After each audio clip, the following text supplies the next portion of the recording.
Hello everyone, I'm that Frigin guy, and today we're back to talk about my top picks for card games. Just like my board games video, we're going to be going through my list of my top recommendations for different card games based on the number of different players you have. Before we begin, I'd like to preface this by saying that we will not be including any trading card games. So if you're expecting something like Vanguard or Force of Will or one of those, that's going to be off the table. This is exclusively one-box playable card games. My 3-player pick is Disney's Villainous. This game was just recently released, and while I wouldn't call myself a Disney fan, that doesn't matter because this is an exceptionally well-made game. In Villainous, you take the control of one of the assorted Disney villains. Each different villain has a completely different playstyle and objective, so each different player is working towards their own goals using their own separate deck and cards that each follow their own rules. Asymmetric gaming is something I don't see very often, and it's extremely hard to get balanced right. But Villainous does it very, very well. This game is a lot of fun, and there are a number of expansions for this game, each of which is playable out of the box for 3 players. So, you can get the base game or any one of the expansions and get a feel for the game and give it a try. My 4-player pick is the DC Deck Building game. This game is, in my opinion, the best made deck builder. A whole category of games in which you're collecting cards to add to your own personal deck as you play. Now, DC is not overly complicated. It's extremely easy to learn and pick up. However, it does have lots of cards that allow for interesting combos and for you to pull off some really interesting moves in it. So I would definitely recommend this, both for if you're just starting out, or if you've played a couple different deck builders and you want to try to exploit your skills. I should note, this is the 2016 version of the game. There was a DC deck building game released in 2020. It's not the same as this. I don't know anything about that one, and this is the version that I would recommend. My 5-player pick is the 5-Minute Dungeon. In this game, all of the players will assume the roles of heroes, going down into a dungeon to fight monsters and slay the final boss.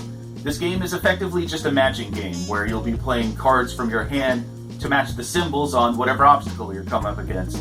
However, the fact that this is on a 5-minute timer makes the game extremely frantic, and everyone's desperately trying to play their cards as quickly as possible. Teamwork and communication is the key in this game if you want to finish the game on time.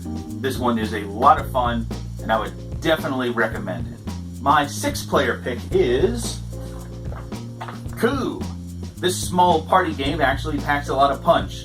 In it, you're assigned 2 different roles for 2 different characters in the futuristic dystopia, where you're trying to outsmart each other and get the most money and assassinate the other players.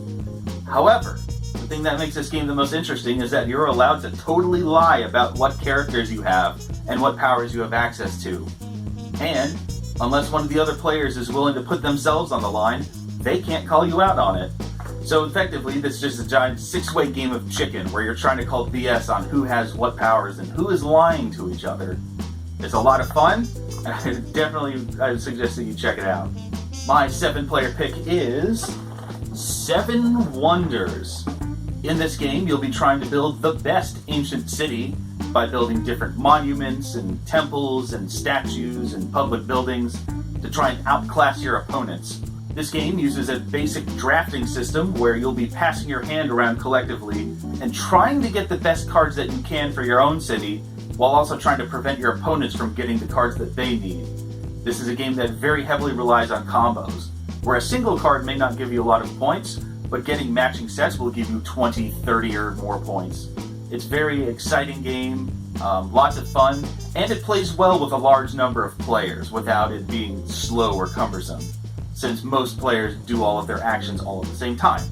So, if you've got a larger group, I would definitely recommend that you check this out.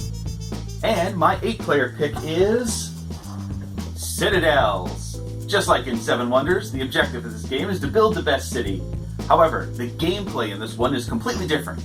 Instead of taking turns passing cards around, instead, each player each round will choose one of the different available roles, and they will be called out in a certain order and take their turns. So the turn order is never the same from round to round, and what abilities your character have are different every single round. It's a very interesting game. It's a great way to manage a large number of players, and I think this one is a lot of fun for a large group.